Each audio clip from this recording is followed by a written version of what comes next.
Mark, it is a privilege and an honor to speak with you today. My pleasure, guys. Thanks for coming. As part of Young Investor Society. I'm James Fletcher. I'm the founder of Young Investor Society. Congrats. And we have Mark Cuban, who needs no introduction. He's the owner of the Dallas Mavericks, a Shark Tank star, and just a personal hero of mine. Well, an you investor should set and your a sights a business lot higher, but yeah. And this is Grant Williams with me. Grant is one of the all-star teenagers of Young Investor Society. Congrats. And he was one of our finalists. Grant, you look like you're about 30 years old. You sure you're a teenager? Yep, I'm sure. Okay. I'm only 18. Yeah, okay. Well, I'll kick it off fire away. to start away. All right. Well, I'm here on behalf of all the Young Investor Society students who wanted to be here. And I just want to take some time to thank you for sharing your wisdom and giving back to us. So we're really excited to have you. My pleasure. My pleasure. We'll see if it's wisdom after you're done, right? But Okay, so should we start? Yeah. First question? Yeah. Okay, well, first question. If you can remember back to when you were kind of my age, did you think you would have all of this? oh yeah, absolutely. No. I had no idea. I grew up in Pittsburgh.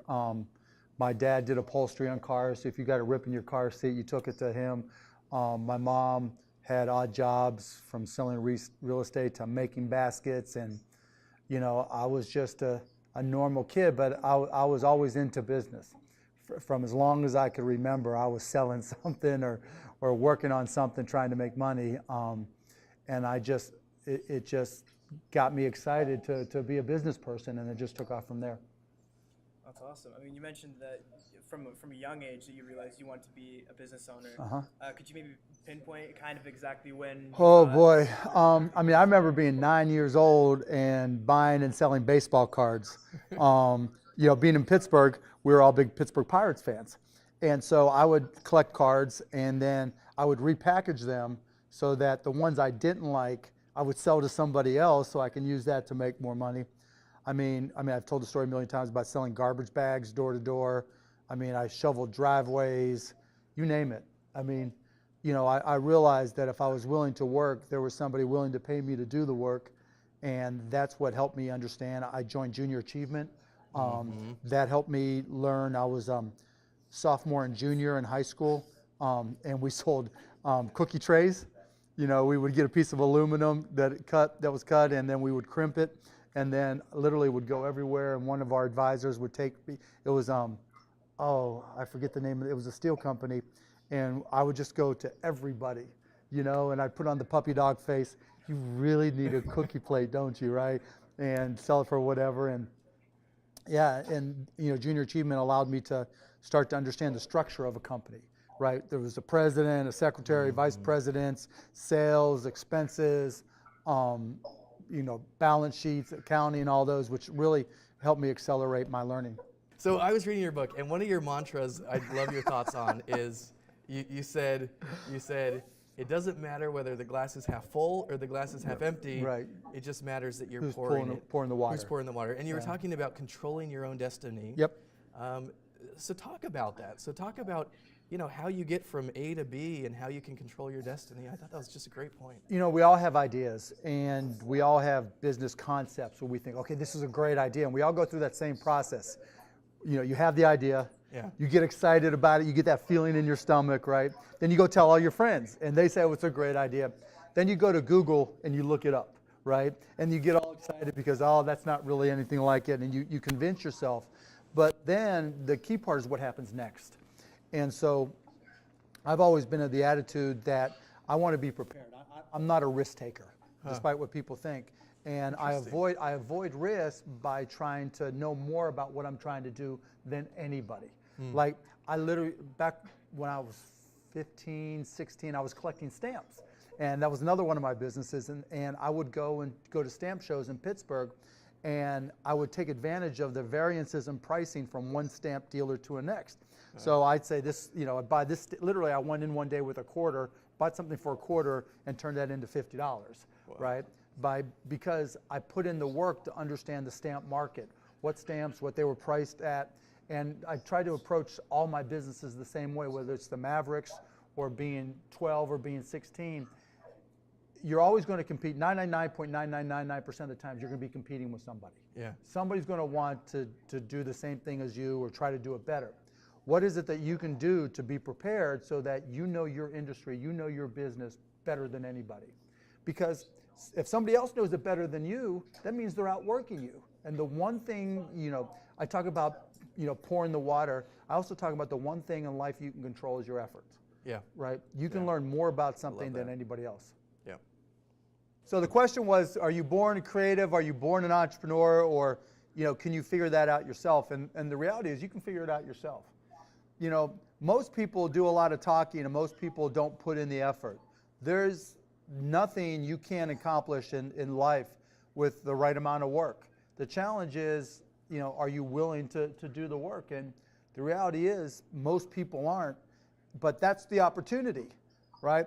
It's like people at school. Most people are lazy, right? They barely get through it, and so that creates opportunity. And if you're willing to outwork people, outthink people, invest time, and then the next question is, what did I do? What can you do to learn? Yep. And the key is, right, read, right? You can read my book. There's books by entrepreneurs. There's books about business. The more you can learn about business, the better the opportunity, the better the advantages you're going to create for yourself. There's no secret sauce. There's no shortcuts.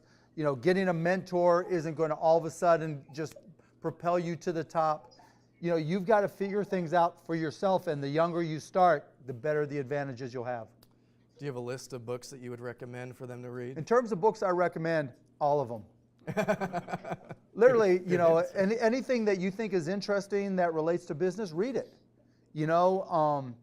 I tried to find books about entrepreneurs when I was young. I tried to find books about businesses. All my friends thought I was crazy.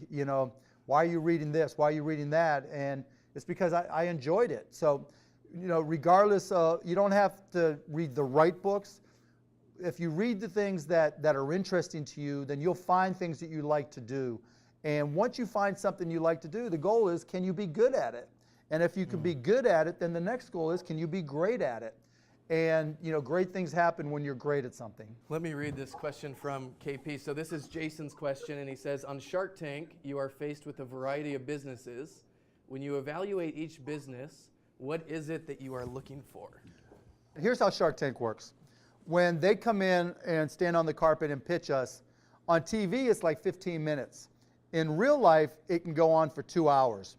And so when someone comes in, I'm looking for something that's unique, that stands out, that can grow.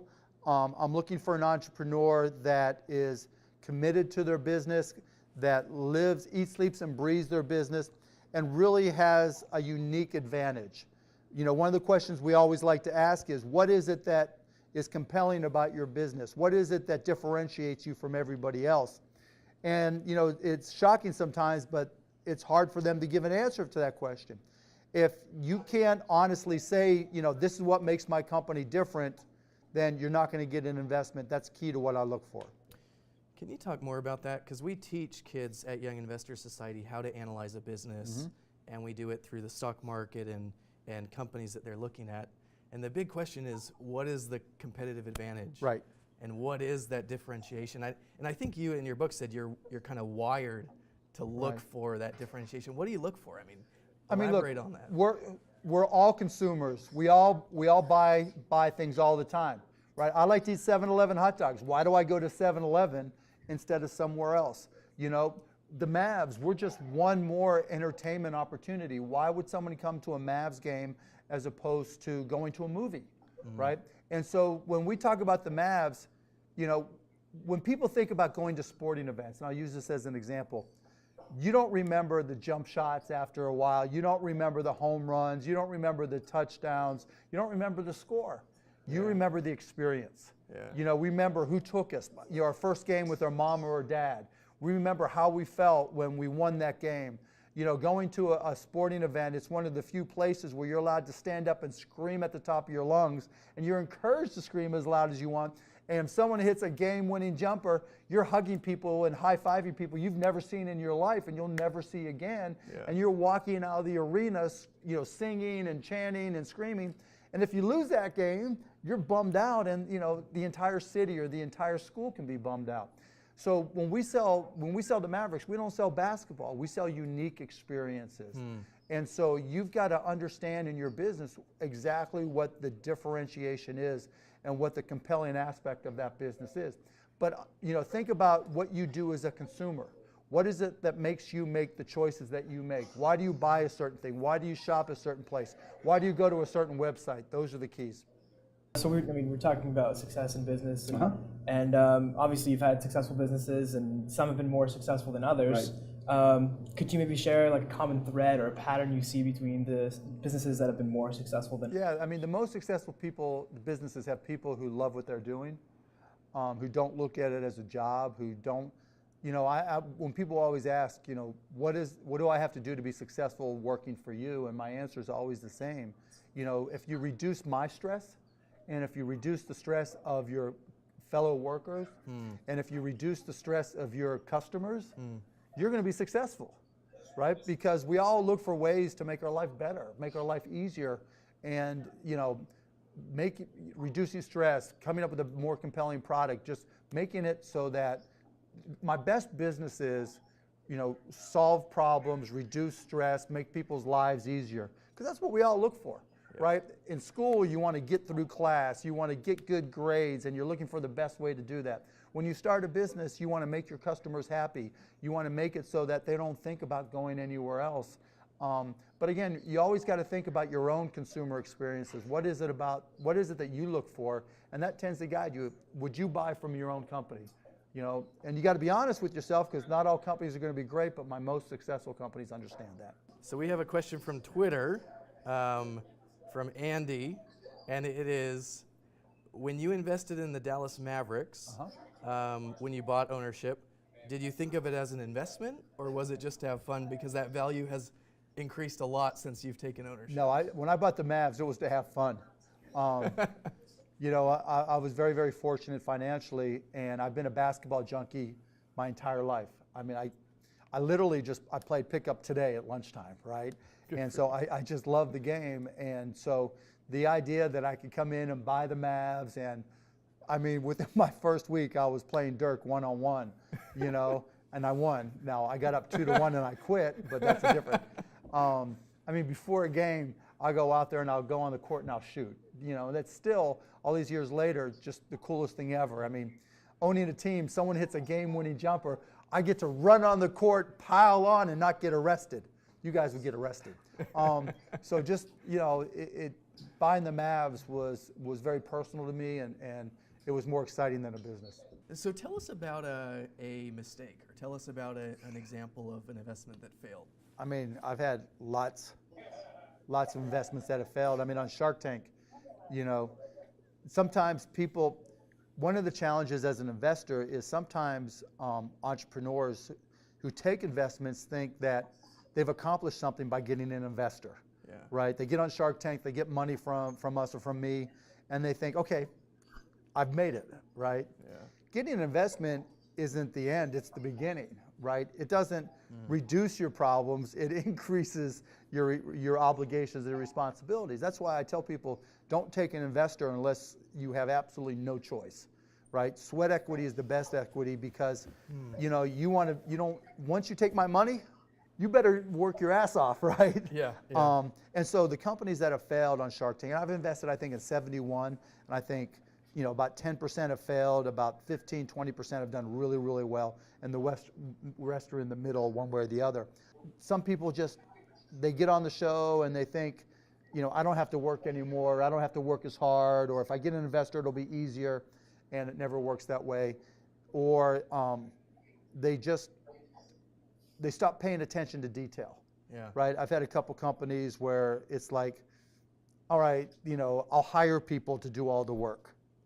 It's your company. It's your baby. You've got to do, if you're not going to do the work, who is? And I've always felt, in terms of leadership, that my job is to put everybody around me in a position to succeed. And if I'm walking around the arena here, I'm picking up junk on the ground, I'm, helping customers, I'm trying to, convey to everybody that there's not a job that you would do that I wouldn't do myself. And a lot of entrepreneurs that fail, they lose track of that. They think, I'm the boss.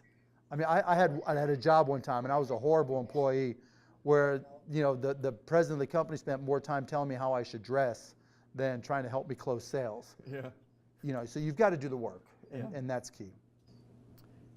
I have a question, I guess, as a father and as a leader to youth is, how do you teach work ethic? So one of your themes is you have to work.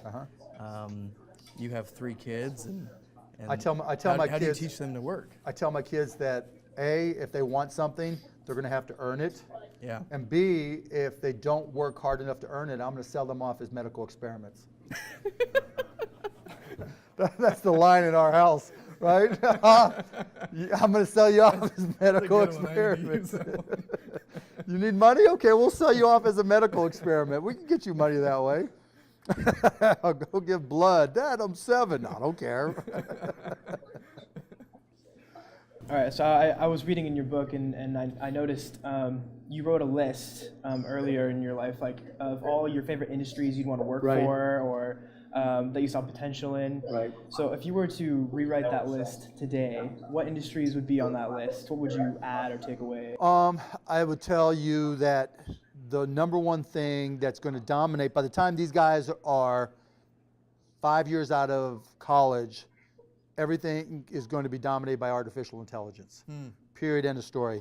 That while learning to program is important because it trains you in logic and understanding technology, that we are about to go through the greatest technological change in the history of the world over the next 10 years. When I first got started, we automated physical processes, right? We would, back in the day, you would write things in a ledger to keep your accounting books, right? Yeah. Then you used a spreadsheet to automate that. Then we connected PCs together and we put them into networks. And then the internet connected all those networks together and we got the network effect. Then we started apps like Snapchat and Facebook and Musical.ly and Lively and everything else that took advantage of that network effect to connect everybody. Now, and people wrote the software to do it. Now we're going to automate the process of automation. And so 15 years from now, there may not be any programmers, right? 15 years from now, we'll have a lot of intelligence that will be doing the thinking for us. And so if software doesn't work for you, if you have a job working for software, you're in trouble, right? If you have a job creating or having software work for you, you've got a chance. And so everybody out there, start learning the technology of neural networks, artificial intelligence. And it sounds really, really hard, but it's really not, right? And like I was just reading about some apps that use artificial intelligence to create music. And so I forget I wish I remember what it was called. But just playing with apps like that, Tensor from Google, there's so many different ways that it's going to change their future. So We have a question from Hawaii, and it said, if you weren't in the career you are now, what is an alternative career you would consider to go into? just what I just said. If I was starting right now, just going to college, I would be taking every class I possibly could related to artificial intelligence, neural networks, machine learning, computer vision, all those things. And if I would find a way to create a company, or get a job for a company as a sales rep, a tech geek, whatever it may be, because the world is going to change in ways we never possibly imagined over the next 10 years. And it's going to be scary in some respects because a lot of people are going to get caught off guard. I think it's going to change college majors dramatically. Yeah. You know, right now we kind of poo-poo all the liberal arts and say that's not a good major because you're not going to make your money back. But at the same time, having a different viewpoint and a knowledge that's not traditionally technical, I think in an artificial intelligence-driven world, in a neural network world, that's going to be of huge benefit. So if you understand that's the tech side, the neural networks, etc., having a diverse knowledge base is going to be really to your advantage in a big way. And again, it's going to be very dramatic. And so in one way it's exciting, and in another way it's very scary. Yeah, yeah. When you sold Micro Solutions for a couple $1 million, I read that $6 million. Don't push it down. $6 million. I got a couple million. Of it, yeah. But that's nothing, right, compared to now. It's a lot. Trust me. Even now. But you took that money and then you invested it into other technology stocks that you knew, and then you took that and then went from broadcast.com and then boom, everything. What were those stocks that you invested in? So we teach our kids kind of the Peter Lynch adage, invest in what you know. Yeah. And I think you took that. And that's exactly what I did. I mean, look, I spent 7 years installing local area networks, writing software, doing wide area networks, and so I knew what a router, which companies' routers worked and didn't work, which companies' bridges and software worked and didn't work, which products were selling, which products weren't. And so I used that to my advantage, because back then it was a little bit easier because there weren't as many people, there weren't as many analysts covering everything, right? And so all these huge hedge funds, once they saw that I was killing it, they were like, okay, we're going to talk to this guy, and literally took my trading experience. I was making 85, 100% a year, and created a hedge fund out of it. And and then we just immediately sold it. So it turned out really well. But I did that now, and I'm telling you, the Peter Lynch experience is going to be interesting in terms of, okay, where do you shop? What do you do? What websites do you go to? But if you take the time to learn computer vision, neural networks and everything, that's how all the decisions are going. A lot of the decisions are going to be made, but all decisions are going to be influenced. And so if you really want to get to that point, if you look at some of the hottest stocks right now, NVIDIA, AMD, they're blowing up because of their ability to create processors that are geared towards artificial intelligence and supporting the data centers. If you look at what's happening with Amazon, I own a lot of Amazon stock because they are the most advanced in using all these things I've been talking about. Netflix, they started 10 years ago by using their versions of artificial intelligence back then to try to determine what's the best way to help guide people through choosing content. Through the whole discovery, they had $1 million contest. And so, artificial intelligence is going to eat the world. And so the Peter Lynch approach is great, but you have to be where the decision. You have to understand that, right? Which is not an easy industry. No, and plus the other problem is there's a lot fewer companies going public these days, right? Back when we went public 20 years ago, there were 9,000 companies that were public. Now there's under 4,000. And so there's more money chasing fewer choices, which is good in some respects, but it's good because all that money helps push the indexes up, right? Lots of money, fewer stocks, so you don't have as many choices. But it's bad in that there aren't as many new companies coming out where you can say, okay, so-and-so is going public. I know that company, most other people don't.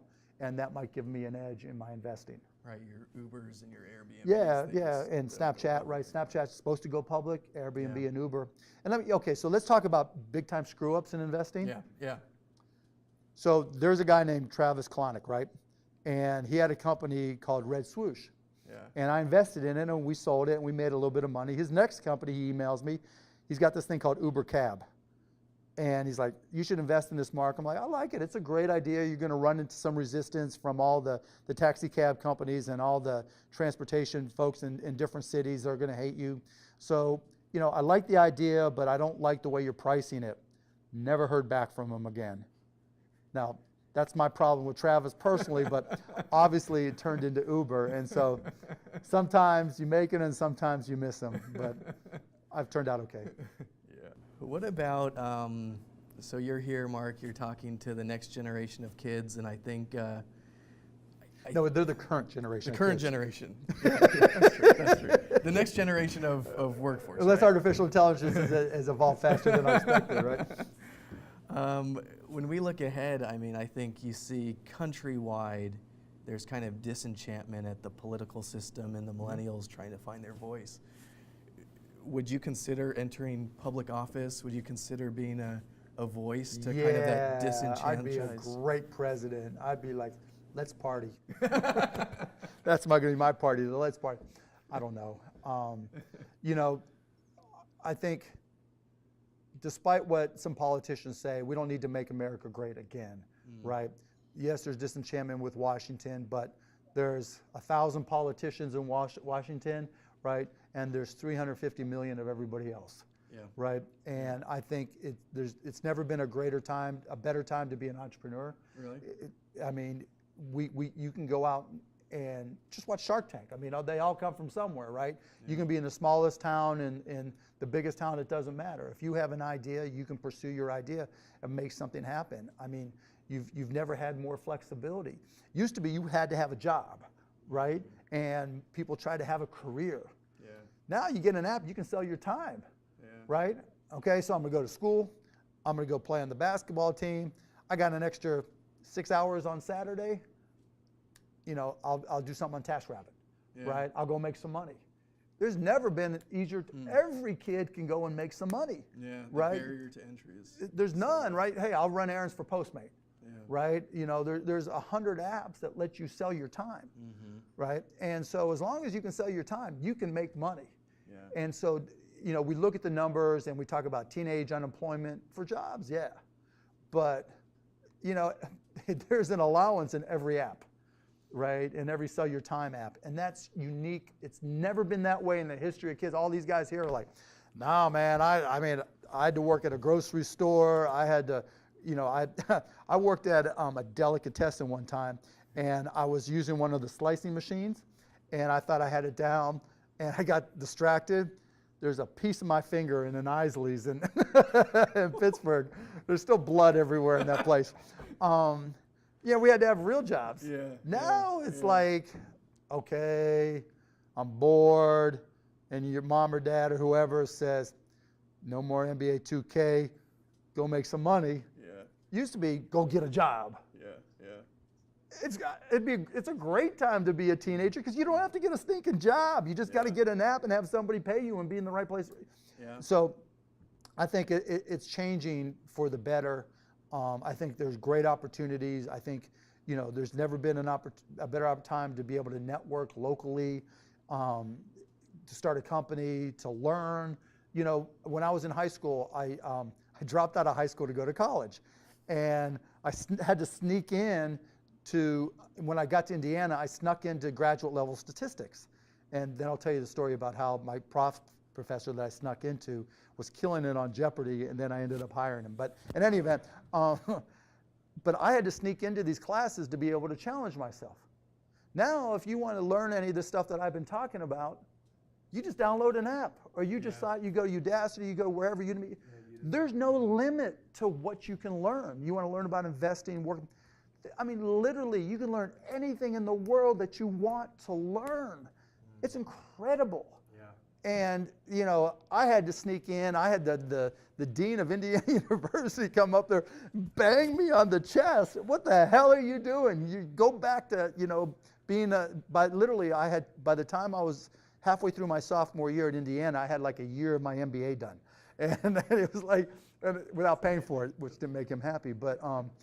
But then, a quick story. So I wanted to challenge myself when I got to Indiana. I was like, how smart am I, right? So I snuck in and I took graduate level statistics, K501. And it wasn't as hard as it sounds, right? But because he used all sports analogies, to teach statistics. The guy's name was Wayne Winston, and he's actually got a book called Mathletics if you want to learn about stats. And so, long story short, graduate. Years later, I buy the Mavs. And I'm watching Jeopardy, and there's my stats prof, Wayne Winston. He's killing it, right? Bam, bam, bam, bam, bam, winning. Boom. I thought, oh, that's cool. And then not a month later, we go to play the Indianapolis Pacers, and I hear, Mark. And no lie, I wouldn't have recognized him if I hadn't seen him on Jeopardy, right? And there he is. Do you remember me? I taught you stats when you were 18, and you snuck into my class. I'm like, yeah. And he goes, I've got some ideas on how to apply statistics to sports, just like we talked about in class back then. And so I hired him as the first full-time analytics advisor for the Mavs. Really? Yeah, back in 2000. And Like so, Moneyball type yeah, thing? Moneyball type stuff before Moneyball was even out. Wow. And so from sneaking into a stats class at Indiana University to Jeopardy led to running into him. And literally it was his stuff. Another quick story, the Mavs were down. We were playing the Houston Rockets in 2005, and we went down at home, right here, 2-0. They beat us here in Dallas the first 2 games, and everybody thought we're toast. Yeah. We went through his stuff, and he gave us some lineup changes, went back, ended up beating them in Game 7 here by 40 points in the biggest playoff blowout in playoff history for us back then. And so it turned out, That story before. yeah, and so it's just, you know, the kismet of everything, but you know, if you challenge yourself, you never know what's going to happen. Yeah. Do you think Moneyball has taken off in basketball? Yeah, it's with almost- baseball. Yeah, I mean, obviously it has, but it's almost too late. It's almost like old news for all the different artificial intelligence reasons I gave you. You know, now with analytics, you have to make guesses on how to weight things. You know, you have to make guesses on what you're going to track and how you're going to track it and where the data is going to come from. And that's inherently inefficient, right? Because you just have to keep on going through all these iterations. You know, how does it, you know, so if I track deflections, if I track this, if I track speed, if I track that, how does it correlate to results? Yeah. And you try it and then it doesn't work and then everybody else is trying the same thing. So even if you get it marginally right, when everybody else realizes that and tries the same thing, it becomes an efficient market, right? The random walk down Main Street and down Wall Street rather, and it all balances out. So I always try to keep on pushing the envelope. Yep, yep. I don't think so. We have Mark Cuban. We have so Grant was a finalist on the stock pitch competition last year. So what we do is for Young Investor Society, we teach business principles through the lens of stocks. You wrote this, good for you, Grant. And Grant and Aya, who's at Agora Hills, wrote this report on Pfizer. Uh-huh. You ended up getting a Good for you. internship after this. An analyst in the making. Yep. Nice. Now, what I would tell you then is rather, it's good to learn on traditional companies like Pfizer, right? But I would go to, and even though the data may not be as readily available, I would do your best on writing a prospective analyst report on Snapchat, right? Or I would write, you know, a high school student's perspective report on Twitter, right? Because when everybody has the same information, it's really hard to package it uniquely, right? Which I'm sure you ran into. What can I say that really makes me stand out, right? And so you went through organizational, and you know you used your PowerPoint, your graphing skills to make it look good, right? But find the companies that you may have an edge. Right? You use social media, right? And you'll have a different perspective than I would about social media, than James would. And so using your unique perspective is what I did when I started, you know, investing in stocks. And so what is it that you think Twitter is missing, right? Here's a high school kid's analysis of Twitter, right? What other companies, you know, make a list of the public companies whose products you use that you think you use differently because you're in high school or because you're 18. And the reason I tell you that is because every analyst who writes about a company, they look at the numbers and they want to hear from people like you to get a different perspective, right? So use your unique perspective, and I would tell anybody else that's out there, use your unique perspective and combine it with some of the traditional approaches that you've done here, and you'll be able to accomplish more, because you don't want to just do what everybody else has done, right? I say it all the time. You know, if like I don't want to hear about the Uber of something, right? I don't want to hear about the Twitter of something, right? I want to hear about something that said, wow, you know, that's pretty cool. I never thought of that, you know, and those are the things that really end up standing out. But you know, all these new up and coming ideas, private or public companies, you know, starting to write about them from a high school student's perspective or a teenager's perspective, that's a unique perspective that people will pay attention to, and that you can publish, you can create a newsletter, you can create a website, and people will want to know more. Great. Good job. Thank you. So Mark, this has been just a pleasure. This has been absolutely an honor. My pleasure. for I us. enjoyed it. Yeah. I guess the last question for me would be, you know, we have kids watching in and dialing in. What are your impressions of Young Investor Society, and what encouragement would you give them as they're starting to analyze companies? I would tell you to understand the hierarchy of return on investment, right? We all have to understand personally and individually where we get our best return on our money.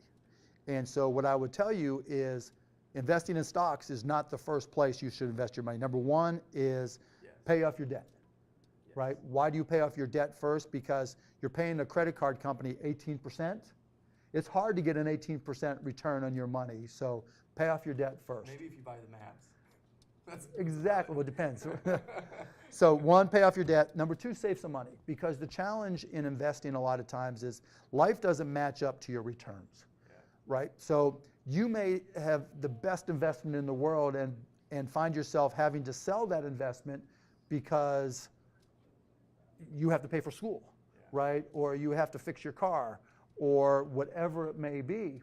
And the stock happens to be down. This is a down week on Wall Street, and so you have to sell to match up life. So always have some savings first. Once you get those savings in place, then take some amount and feel free to go for it, right? But you have to understand that hierarchy. Yeah. That's the way it works. Beautiful. Beautiful. But you guys are doing a good job. I mean, congrats. It's Thanks. exciting Thanks. to see what you're doing. These Good job, kids man. are amazing. They Yeah. really do. I mean, one of the lessons that I've had from Young Investor Society is this next generation, these kids are amazing. And the more you push them, the more they rise to it. And I'm just All kids are amazing, right? You just blown away.